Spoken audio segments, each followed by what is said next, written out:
अगर कुछ हाथ नहीं आएगा तो ऐसे ही हाथ मलते रह जाओगे, मगर दो चार बातें लेके जाया करो।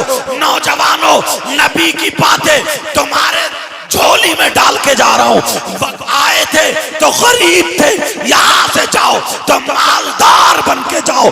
अब जरा सुनो नौजवानों, नबी फरमाते हैं अगर किसी के माँ बाप जिंदा हो, माँ बाप हयात हो, शाम को माँ बाप को अच्छी नजरों से देख ले, प्यार से देख ले, माँ बाप की खिदमत कर ले, जाके सो जाए, सुबह को उठे मुस्कुरा ले, माँ बाप को देख ले, सलाम कर ले। माँ बाप को देखने पर, सलाम करने पर नबी फरमाते हैं एक हज मकबूल का सवाब। इतना नहीं कर सकते हो? नबी फरमाते हज मकबूल का। और नबी अगर कह दे तो बोलो, कोई मौलाना रोक सकता है? कोई पीर रोक सकता है? कोई मुफ्ती रोक सकता है? एक हज, तुम तो रोजाना हज कर सकते हो, मगर न माँ का पता है, न बाप का पता है, न किसी का पता है, बस अपनी पता नहीं किसी उसमें घूम रहा। छोटे छोटे बच्चे, हजरत बात कहने को आ जाती है शायर से, अब छोटे छोटे बच्चे हमारे नशा करने लगे। छोटे छोटे बच्चे नशा, 15-15 साल के बच्चे नशा। और एक बात और कह दूं, मेरी बहनें बैठी हैं, बुरा ना लगे, मगर मैं थोड़ा खुल के बोल देता हूं यार। पहले 20 साल की हो जाती थी, 25 साल की हो जाती थी तो अपने बाप के सामने मुंह नहीं खोलती थी शर्म के मारे, भाई के सामने हिम्मत नहीं थी खड़े होने की। अब तो 15 साल की बच्ची और उसका दोस्त बना पड़ा कोई ना कोई। मेरा इशारा समझ रहे हो ना? 15 साल की बेटी, उसका बॉयफ्रेंड मिल जाएगा तुम्हें। और मैं सोच रहा था कि हंसोगे, 15 साल का बच्चा, उसकी भी कोई ना कोई दोस्त मिल जाएगी। इससे आगे जुमला नहीं बोलूंगा, समझ लेना। क्या जमाना आ गया। क्यों? कोरेक्स पीने लगे लड़के नशे में। 15 साल का बेटा, अब टेबलेट आ रही है टोरेक्स के नाम से। वो साइकिल का पिंचर जोड़ने वाला ट्यूब होता है ना, उसको सुलगा पीता। यार क्या हो गया ऐसे? नशे के इंजेक्शन लगवा रहे, बियर पीने लगा, शराब पीने लगा। अब जरा सोचो, इन कमेटी वालों को मुबारकबाद दो, इन्होंने अपने बाप के लिए नहीं, ये रसूल पाक के लिए सजाया, और ताकि तुम तक ये पैगाम पहुंच जाए। अब मुझे बताओ, तू मुसलमान है, तेरी रगों में अगर खून होता तो हलाल चीजों का होता। मुसलमान को हराम से कोई ताल्लुक नहीं है। यही तो पहचान है मुस्लिम और गैर मुस्लिम में, क्योंकि वो हलाल को हलाल जानता, हराम को हराम जानता। मर जाएगा मगर मुर्दार नहीं खाता है। अरे तू कैसा नौजवान है, तेरी रगों में ये हराम उतार दिया है। ये नशा जो है ये हराम है, हराम। ये नशा तू ले रहा है, इससे तेरा खून बन रहा है, तेरी रगों में हराम चीज से खून बन रहा है। अरे जरा मौलाए कायनात हजरत अली को देख। आज तू हजरत अली का नाम लेता है, नबी के बच्चों से मोहब्बत करता, सैयदों से मोहब्बत करता, आले रसूल से मोहब्बत करता, नबी के शहजादों से मोहब्बत करता, आका से मोहब्बत करता। हजरत अली का फरमान सुन ले, आज के बाद तेरा नशा छूट जाना चाहिए। हजरत अली क्या फरमाते हैं? हजरत अली फरमाते हैं अगर किसी तालाब में कहीं पे नशा डाल दिया जाए, हराम चीज डाल दी जाए, शराब डाल दी जाए, और वो तालाब का पानी खुशक हो जाए, हजरत अली फरमाते हैं उस जमीन पे घास जमाए। हजरत अली फरमाते हैं उस घास को मेरी बकरियां चर ले तो अली वो है उन बकरियों का दूध नहीं पिएगा, क्योंकि मुसलमान वो होता है जिसकी रगों में अगर खून बनता है तो वो हलाल चीज से बनता है, हराम चीज से बनने नहीं। और तुम्हारी रगों में, तुम्हारी से मतलब जो ऐसे हैं उनकी बात कर रहा हूं। अगर मैं तुम्हारी बोलूं तो इसका मतलब वही लोग हैं जो ये करते हैं। तुम उनकी रगों में शैतान दौड़ रहा। नाजायज हराम चीज से गोश्त बनना, पूछो खून बनता है तो ग़िज़ा से, गोश्त बनता है तो ग़िज़ा से। अब जब तुम हराम खाओगे तो वो कौन सी ग़िज़ा से बना? तू तो यार मुसलमान का बेटा था, तेरी तो रग रग पाक होनी चाहिए थी, तेरा तो रूंगटा रूंगटा खनकता हुआ होना चाहिए था।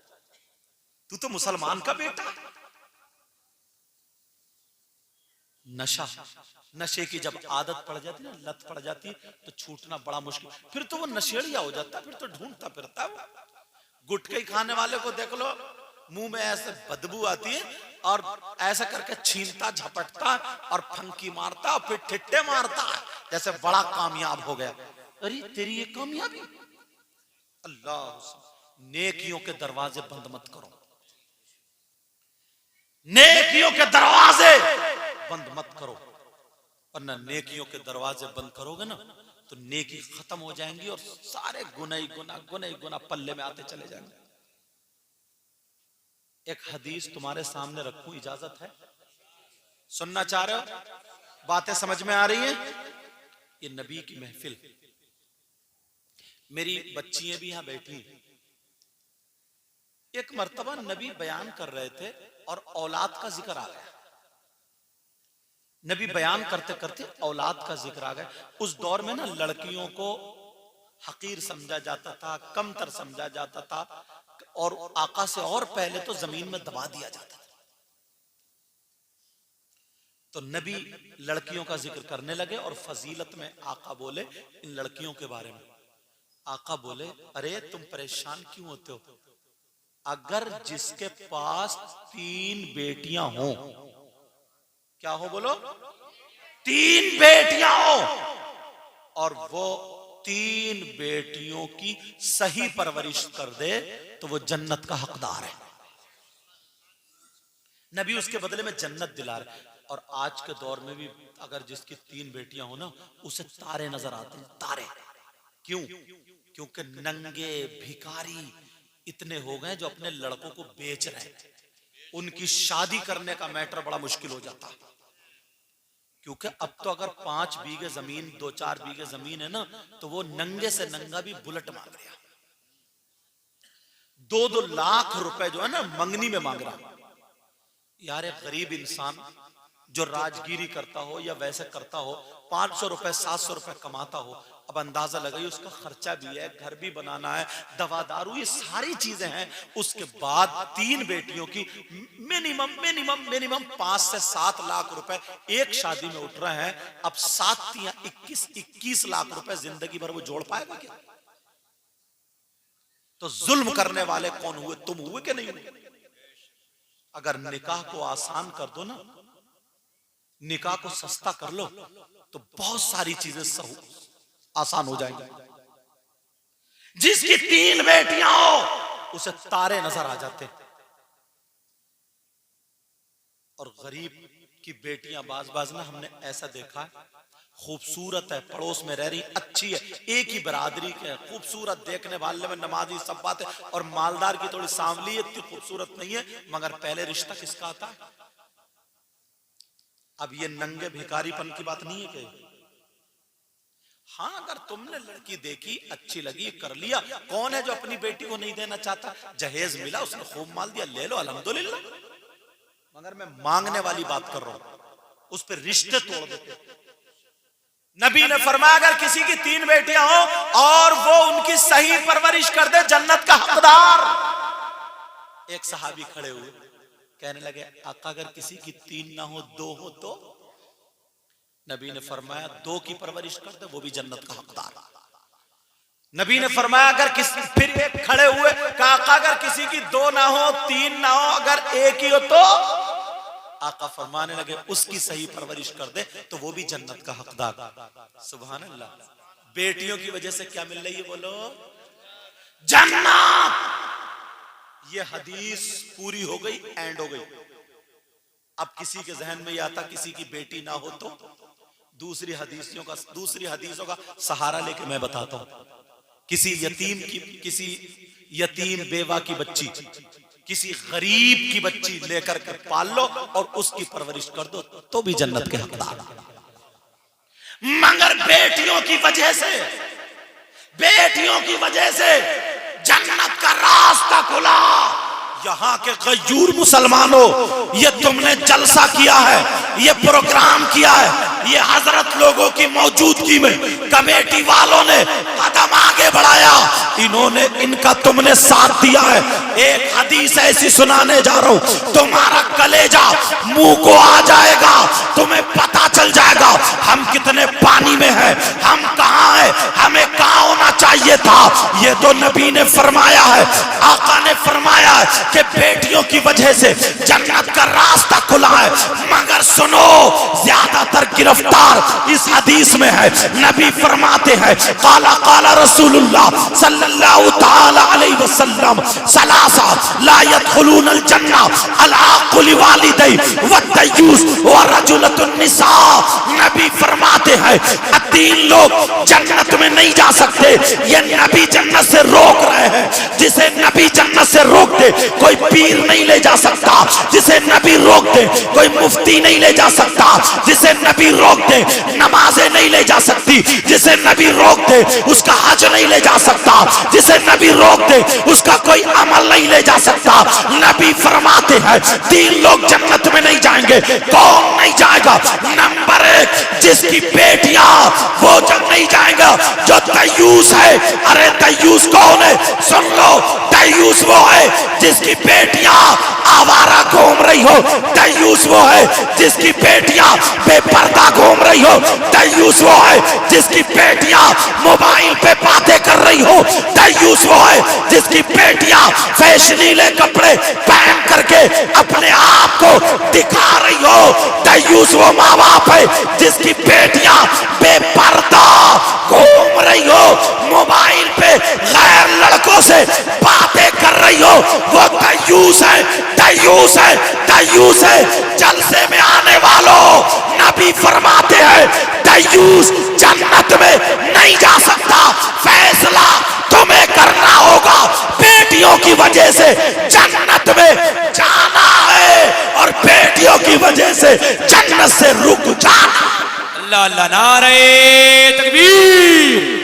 बहुत शानदार बयान चल रहा है। नारे तकबीर, नारे रिसाला, मजहबे इस्लाम, मसलके आला हजरत, जश्न ईद मिलादुन नबी हजरतुल्लाह मुफ्ती सैयद मुकीमुर रहमान साहिब क़िबला। माशाअल्लाह माशाअल्लाह, बहुत खूब। दो हदीसें रखी मैंने, एक तरफ बेटियों की वजह से जन्नत का रास्ता खुला और एक तरफ बेटियों की वजह से जन्नत का रास्ता बंद। बीच में क्या चीज है? वो परवरिश। क्या है बोलो? मैंने दोनों हदीसें लेकर चलूंगा।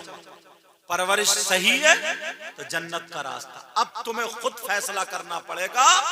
तुम्हारे यहां इस बस्ती में फरीदपुर में अगर शादी होती हो, ब्याह होता हो, कोई फंक्शन प्रोग्राम होता हो, अब अपनी बेटी को देख लेना कि उसके सर पे दुपट्टा है कि नहीं। अब अपनी बेटी को देख लेना उसका गला कहां तक चिरा हुआ। अब अपनी बेटी को देख लेना उसके फैशनीले कपड़े, गरारे शरारे, उसके बाल गुम्फे हैं कि नहीं। अब अपनी बेटी को देख लेना वो बेपर्दा है कि नहीं। बाप भी बारात में है, माँ भी बारात में है, चचा ताऊ खालू मामू सब हैं और ये बीच मैदान में खड़े होकर के सेल्फी लेती है। सेल्फी बेहयाई का आलम ये है। मैंने दोनों हदीसें तुम्हारे सामने रखी हैं। मुबारकबाद दो इन कमेटी वालों को, वरना इस उम्र के लड़के ना डीजो पे नाचते। ये पैगाम तुम्हारे घरों तक दोनों पहलू लेकर के जाओ। जी जी बेशक। कोई मौलाना हमारी तुम्हारी बेटी को दुपट्टा नहीं उड़ाएगा। जी हजरत। कोई इमाम हमारी आपकी बेटी के कपड़े नहीं संभालेगा। जी हजरत बेशक। कोई पीर हमारी आपकी बेटी का आंचल सर पे नहीं रखेगा। कोई पीर, मौलाना, हाफिज, कारी, कोई नमाजी हमारी तुम्हारी बेटी की तरबियत नहीं करेगा, ये बाप और मां की जिम्मेदारी है, ये माँ बाप की जिम्मेदारी है। अल्लाह फरमाता, कुरान की आयत सुनो, पूरी दुनिया गलत हो सकती है लेकिन अल्लाह का कलाम गलत नहीं हो सकता। बोलो बेशक बोलो प्यारे, अल्लाह का कलाम गलत। अल्लाह फरमाता है, या अय्युहल्लज़ीना आमनू कू अनफुसकुम व अहलीकुम नारा, ए ईमान वालो अपने आप को और अपने घर वालों को जहन्नम की आग से बचाओ। दूसरा उसमें कौन है जो 3 लोग हैं? दूसरा वो नौजवान सुन लें जो अपने बालों में कंगा लगा करके बस उचके की तरह घूमता फिरता है। वो नौजवान सुन लें जो लड़कियों जैसे बाल, लड़कियों जैसा पहनावा, हाथों में चूड़ी कड़े, गले में चैन, कान में कुंडल, नाक में नथुनिया, सर पे कंगा और बास बना बनाया छक्का। और फिर ना बताऊं हजरत, जी हजरत, यार हद हो गई, हद। अल्लाह ने कितना अच्छा बनाया इंसान। जी बेशक। कुरान में खुदा ना, लक़द खलक़नल इंसाना फी आसनी तक़वीम, अल्लाह फरमाता हमने इंसान को अच्छी भली सूरत में पैदा फरमाया। मगर बाज नौजवान के बाल देखियो ना सर पे, जैसे वो खिंजीर होता, बेटा बात मत करो, जैसे वो खिंजीर होता ना, सुअर, नाली में घुस के भीगा हुआ आता तो गर्दन से लेकर उसकी दुम तक बाल खड़े हुए नहीं होते, ऐसे ही बाज के सर पे यूं बाल खड़े होते, वो होते नहीं होते। बोलो क्या यार इंसान था, क्या शक्ल बना दी, लंगूरों जैसी, बंदरों जैसी, छक्कों जैसी, ना मर्दों जैसी, हिजड़ों जैसी, और इससे ज्यादा क्या बोल सकता हूं। किसी के सर पे ऐसा रखा जैसे न्यूला बना हुआ नहीं होता। और अब तो ना ये भव में भी कट लगवा रहे हैं, भव में कट, कहां कट लगवाएगा तू? तेरी कब्र में जब ना गुर्ज पड़ेगा तेरा सारे कट निकल जाएंगे। जी जी हजरत, भवों में कट लगवा रहे हैं, भवों में। बहुत अच्छा पैगाम है हजरत, तुम देख लियो नबी की, अच्छा पैगाम है माशाअल्लाह। ऐसा लगता है ना आका जो है आज की दुनिया को बिल्कुल हथेली पर रख के देखते हो, बयान करते हो। 1400 साल पहले, 1500 साल पहले आका ने फरमाया था, वह रजुलतुन निसा, वो मर्द जो औरतों की वज़ाक़ता बनाते हैं। जी हजरत, जो औरतों जैसा डिजाइन करते हैं, जो औरतों के जेवरात पहनते हैं, और वो औरतें जो मर्दों की वज़ाक़ता बनाती हैं, ये भी जन्नत में नहीं जाएंगे। तीसरा है माँ बाप का नाफरमान। कौन है बोलो? माँ बाप का नाफरमान। ये मत समझियो हमने जलसा करा लिया या कर लिया तो अब सब कुछ काम हो गया। एक हदीस ऐसी है सामने, हजरत नबी फरमाते हैं अगर जिसके माँ बाप नाराज है ना तो वो कितनी नमाजें पढ़ ले, कितने रोजे रख ले, कोई भी इबादत कर ले, ला यक़बलुल्लाहु अज़्ज़ा वजल सरफ़न वला अदला, उसकी कोई भी चीज काबिल कबूल नहीं। एक दुख भरी बात और, इजाजत है सुनना चाह रहे हो? बोलो। देखो हर माँ बाप ये चाहता है कि मेरी औलाद सुधर जाए, यही तो चाहता है।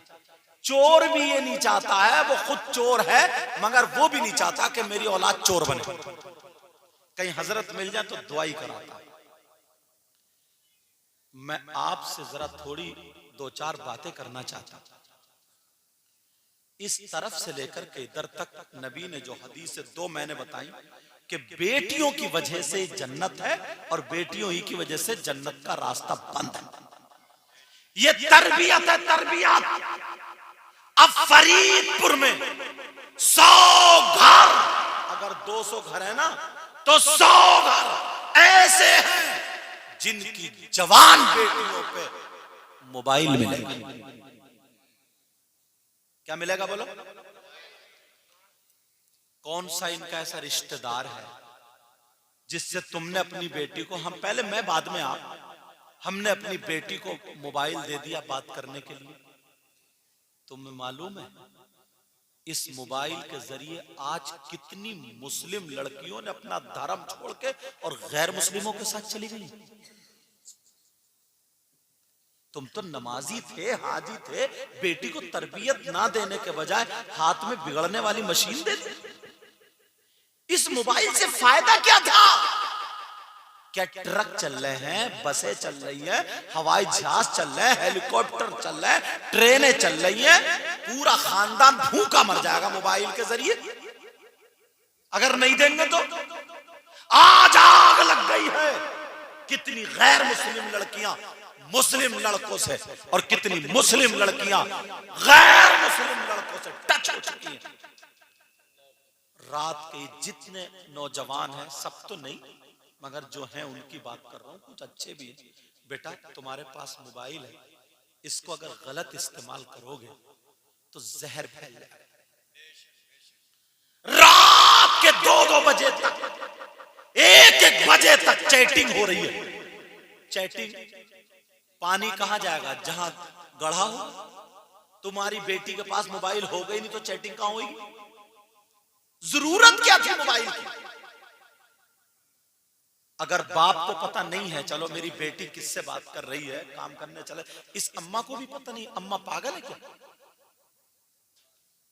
आधा घंटा जीने की आड़ में खड़े होके कभी कपड़े इधर फेंक रही है, कभी इधर फेंक रही है, इटला इटला के जो बातें कर रही है। इस माँ से पूछो कौन सा रिश्तेदार है जो बातें कर रही है? ये माँ पागल है क्या? ये माँ 2 रोटी नहीं खाती है? ये माँ को पता नहीं है मेरी बेटी इठला के किससे क्यों बात कर रही है? ये इस पोजीशन में क्यों है? छत पे टहल रही है, रात के 12-12 बजे तक मोबाइलों पे चैटिंग हो रही है। वो उधर से ये इधर से, मुसलमानों के बच्चे भी बर्बाद हैं, बच्चियां भी बर्बाद हैं। आज यहूदियों ने मोबाइलों पे ये डाल दिया है। क्या डाला है? कि इस्लाम को फॉलो मत करो, इस्लाम को मत अपनाओ। इसमें बांध के रखा जाता है, लड़की का हक अदा नहीं होता, उसके पर्दे में रखा जाता है, उसे अंदर डाल दिया जाता है। अरे वो भी इंसान है, उसे अपनी जिंदगी जीने दो, आगे बढ़ने दो। हर लड़की अपनी जिंदगी जिए, उसके जहन में ये जहर घोला। मगर मैं बताता हूं, मेरी ये 2 बातें सुन ले लड़कियां, तुम क्या समझ रही हो? कोई धर्म, कोई मजहब ऐसा नहीं है जैसा मजहब इस्लाम है। और किसी मजहब में कोई औरत ऐसी नहीं है जो आज तक किसी औरत ने वली को जन्म दिया हो सिवाय इस्लाम। औरत का मकाम, ये हमारी औरत है, हमारे घर की बच्ची है, मुसलमानों की बच्ची है, जो वलियों को जन्म देती, जो गौस को जन्म देती है। ये इनके जहन में खटकता था कि इनके अगर मर्दों को हम पकड़ भी ले तो इनकी औरतों ऐसी है कि ये तो पैदा ही वली कर रही है, ये तो पैदा ही हाफिज कर रही। ऐसा करो, पहले इनको इस रास्ते से हटाओ। हट गई, हट गई। गौसे पाक को जन्म देने वाली औरत नहीं है क्या? गरीब नवाज को जन्म देने वाली औरत नहीं है क्या? साबिर पाक, मगर कौन औरत थी? कुत्ते भौंकाने वाली, वो गुम्फे और शरारे गरारे शादियों में जिस्म दिखाने वाली, गैर लड़कों से बातें करने वाली। अरे वो औरत थी, अगर चलती थी तो खाने का, चलने का ढंग फातिमा का होता था, खाती थी तो खाने का ढंग फातिमा का होता था, पीती थी तो पीने का ढंग फातिमा का होता था, सोती थी तो सोने का ढंग फातिमा का होता था। अगर 50 घरों में तुम्हारे घरों में सैयदा फातिमा का ढंग होता तो वही हमारी बेटी 100 में जरूर एक न एक ऐसी निकलती कि फातिमा तो नहीं होती मगर कनीज़े फातिमा जरूर। बेशक, बहुत खूब सैयद साहब, बहुत, मगर गलती माशाअल्लाह, गलती इस माँ बाप की, गलती हमारी तुम्हारी। किसकी गलती है बोलो? अरे बोलो ना, किसकी गलती है? माँ बाप की गलती। छोड़ दिया है, बस आजाद छोड़ दिया। पहले लोगों में, बेटा जल्दी जल्दी देखा हट जाओ, पहले लोगों में इतना अदब था, रोब दबदबा था। कोई भी नमाजी, कोई भी बड़ा किसी के बच्चे को डांट दिया करता था, किसी की बच्ची को समझा दिया। अब तो समझा के देखियो, अगर उसके बच्चे की गलती भी है ना और तुमने अगर डांट दिया तो उसके घर वाले तुमसे लड़ जाएंगे। तू कौन होता है? जी जी, यही हाल है। किसकी सलाह करोगे? ये नहीं कहेंगे हमारे बच्चे का ये खैर ख्वाह है, हमारे बच्चे को अच्छा डांट के देखियो, झगड़ा हो जाएगा जनाब। जी जी, यही हाल है। इमाम साहब से लड़ जाता अगर इमाम साहब मार देते बच्चे को। मदरसे में अगर कोई बच्चे को पिटाई कर दो उस्ताद तो लड़ने पहुंच जाता। जी जी, सुने मेरी बहने, इस्लाम ने औरतों को मकाम क्या दिया, जरा ठंडे दिमाग से बताऊं। जो पर्दे में रहती है उसकी कीमत अलग है, बेशक। और जो बेपर्दा रहती है उसकी कीमत कोई नहीं। क्या बात है सैयद साहब, हक है, बेशक।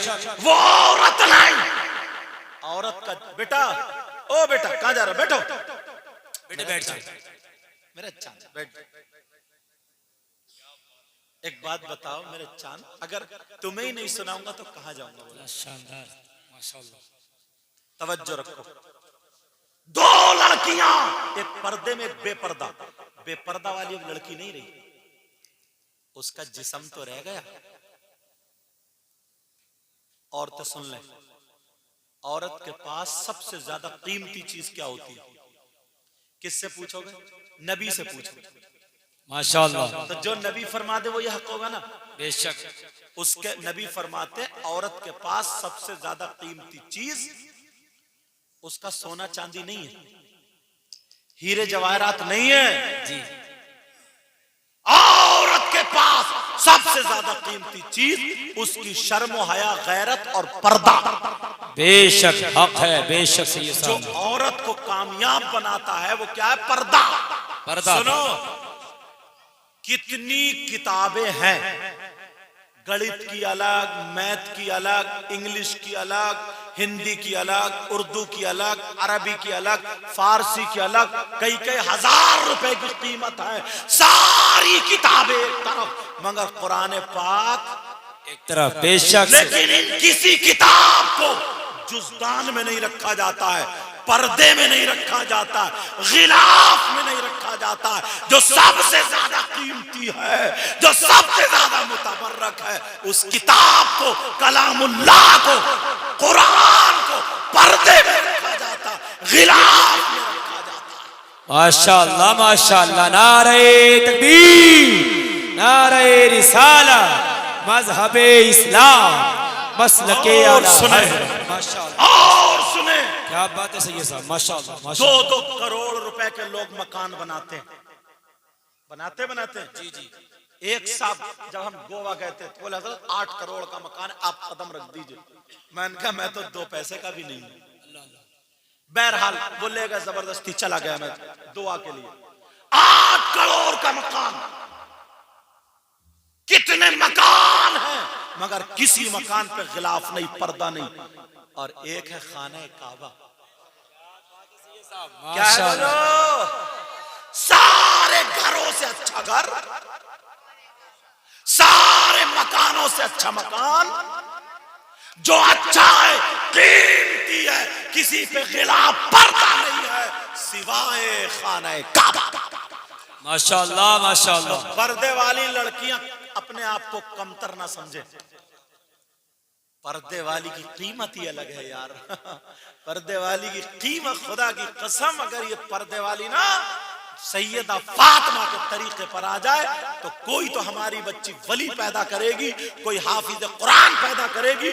और अगर जिसको अपने हाथों से खाना बना के खिला देगी तो शराबी होगा, शराब छोड़ देगा, जुआरी होगा, जुआरी पर छोड़ देगा, खुराफाती होगा, खुराफात को छोड़ देगा, बेनमाजी होगा, इसके हाथ को खा लेगा तो नमाजी। वाह वाह वाह, माशाल्लाह सैयद साहब, बहुत खूब माशाल्लाह। पर्दे वाली लड़कियां शादी में अगर जाए तो पर्दा ओढ़ के, ताकि इन बेपर्दा छक्कों को, लड़कियां भी छक्का है वो, इन बेपर्दा छक्की, अरे वो नाचने वाली नचनिया, आधा आधा जिस्म दिख, दो कौड़ी की इज्जत नहीं हमारे सामने। बोलो है क्या? तो तू उनसे अपने आप को कमतर नहीं, तू पर्दा ओढ़ के जा और दिखा और बता दे मुसलमानों की शादी है, नबी की बेटी की तरीके पर कौन है और बम्बई की फिल्में बनाने वाली के तरीके। बात है हजरत, माशाअल्लाह माशाअल्लाह। मेरी बच्चियों ने अगर साथ दिया तो इनकलाब पैदा कर देंगे। बेशक हक है सही साहब। जब बच्चियां आलिमा पढ़ रही, और अब तो ये अभी पता नहीं कितना, जब इन्होंने मदरसे की जगह ली थी तो मुझे लेके गए थे अल्हम्दुलिल्लाह। अभी कितना बना है अभी मुझे हालात मालूम नहीं, बड़ा अच्छा इंतजाम मदरसियों बच्चियों के मदरसे के लिए इंतजाम हो रहा, समझ रहे हैं? और कितने मदरसे जो आलिमा है वो अपने आप को कमतर ना समझे, जो पर्दे में रह रही वो ये ना समझे उसने अगर 2 लाख के कपड़े पहन लिए, गुम पे निकाल लिए और जिस्म, नाचने वाली औरतें लोग 10-10-20 हजार में खरीद के स्टेज लगा के रंडियों को नचवा देते। कभी किसी पर्दे वाली को भी नचवाया? आय हाय हाय, खुदा की कसम, सैयदा फातिमा क्या कहती हैं, अगर इजाजत हो तो बता दूं। हर औरत अपनी ख्वाहिश की चीज मांगती है नहीं मांगती? जी जी, हर औरत मांगती है। उसका शौहर अगर पूछे ना तो जो उसको पसंद हो, उसे अगर कपड़े पसंद हो तो कपड़े, उसे सोना चांदी पसंद हो सोना चांदी। बोलो होता नहीं होता? एक दिन हजरत अली और सैयदा फातिमा के बीच में ऐसा मामला आ गया। मामला क्या है, सुनने की बात है ये। हजरत अली, हाँ बेटा, हाँ हाँ कोई बात नहीं, हाँ बेटा, ओ चांद मेरा टुकड़े मेरे। सैयदा फातिमा घर में थी, हजरत अली आए तो जैसे ही फातिमा पे नजर पड़ी, फातिमा की नजर पड़ी, हजरत अली बोले अस्सलामु अलैकुम। फातिमा मुस्कुरा के बोली वालेकुम अस्सलाम, और आंचल उठा के बोली या अल्लाह मेरे अली की उम्र और इज्जत में बरकतें अता फरमा दे। माशाअल्लाह। मेरे अली की उम्र और इज्जत में बरकतें अता फरमा। तुम अपने घर जाते हो तो ये तरीका रखते हो, बीबी को सलाम करते हो, ऐसा मौका देते हो जो वो तुम्हें तुम्हारे लिए दुआएं करे? नहीं करते हो। और अगर बीबी की नजर पड़े तो बीबी सलाम कर ले। हजरत अली आए, बिठाला, और जैसे ही बिठाला